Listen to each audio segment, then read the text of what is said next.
What's up guys, Christopher Mainely Mesh, taking you through the EQT Berserker arm pad. This is more the midfield design version, just kind of that classic in between the defensive and the big old bulky attack elbow pads. Gonna remove this tag and then slap these bad boys on.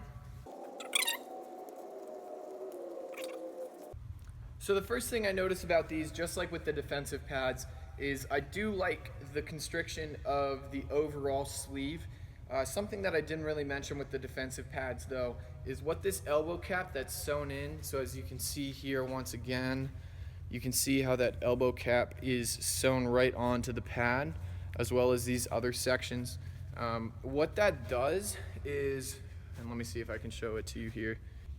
So you can see how that sewn in pad pulls the sleeve tight, and what that does is it kind of restricts your elbow when you bend your arm completely, and you can kind of feel it squeeze a little bit when you're flexing your elbows. I think this would be a pretty perfect pad if they floated this cap and did kind of like what STX does, where they essentially tie down this floating elbow cap right onto this kind of side spine of the elbow cap.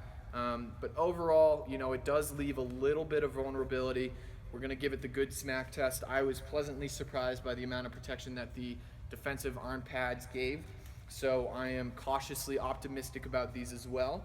I definitely like the amount of protection and the amount of flexibility that you're getting down on the forearm and up in the kind of lower bicep as well. But as with any of these, it's really the bicep that I worry about. So, Derek, have at it.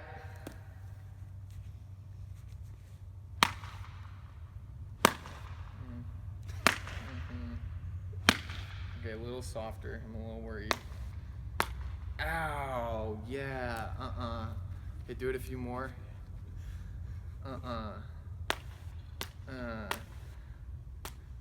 Get lower, get lower.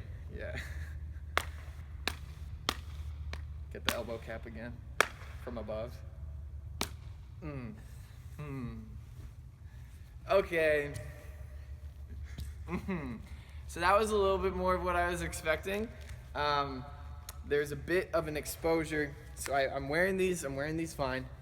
When I bend my elbow here, right underneath, that is my bone. That's my bone. I don't like it when my bone gets hit. So I had one of those, you know, once or twice. I had an old pair of Under Armour pads that did that, and man, it's a bummer when you just get clobbered in that bone in the middle of a game.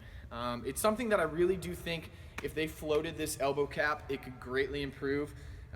So I'm not really sure I would go for these. These come in at $80, which is definitely a decent price point, but it's just tricky, especially with some of the other pads out there on the market at similar price points.